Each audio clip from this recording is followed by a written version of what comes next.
Hello friends, അപ്പം ഇന്ന് നമ്മൾ വന്നിരിക്കുന്നത് പുതിയൊരു കൊറിയർ വന്നിട്ടുണ്ട്. നമുക്ക് മീഷോ നാട്ടാന്നുള്ള. അപ്പോൾ നമുക്കത് അൺബോക്സ് ചെയ്ത് നോക്കാം കേട്ടോ. അപ്പോൾ ഇങ്ങനൊരു പെട്ടിയിലാണ് വന്നിരിക്കുന്നത്. അപ്പോൾ നമുക്ക് ഇതൊന്ന് തുറന്നു നോക്കാം. അപ്പോൾ നമുക്ക് വന്നിരിക്കുന്നത് എന്താ ഇപ്പോൾ കാണിച്ചരാ. ഇതിൻ്റെ ഉള്ളിൽ നിന്ന് കിട്ടുന്നില്ല കേട്ടോ ഫ്രണ്ട്സ്. അപ്പോൾ നമുക്ക് ഇന്ന് വന്നിരിക്കുന്നത് പൈസ പെട്ടിയാണ് കേട്ടോ ഗൈസ്.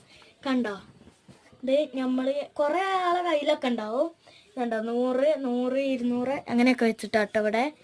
ഇത് കൂടുതലായ നോക്ക് കുറേ പൈസ ആവും നമുക്ക് കേട്ടോ. അപ്പം നമുക്ക് പൈസ ഇടാം. നമുക്ക് ഫസ്റ്റ് തന്നെ നമുക്ക് മാർക്ക് ചെയ്യണം കേട്ടോ ഫ്രണ്ട്സ്. നമ്മൾ 100 ഇട്ടാൽ മാർക്ക് ചെയ്യണം, പിന്നെ 200 ഇട്ടാൽ അങ്ങനെ മാർക്ക് ചെയ്യുന്നതാണ് ശരി ഇട്ടാ.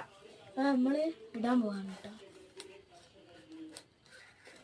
അപ്പം നമ്മൾ ഫസ്റ്റ് 100 ഇട്ടു, പിന്നെ 200 ഇട്ടിട്ടുണ്ട് കേട്ടോ ഫ്രണ്ട്സ്. ആർക്കെങ്കിലും അറിയെങ്കിൽ ഈ ഹോൾ എന്തിനാ പറയാൻ പറ്റുമോ? കമൻറ്റിൽ പറയണം കേട്ടോ ഗൈസ്. അപ്പം അടുത്ത വീഡിയോ ആയിട്ട് വരാം. Bye bye.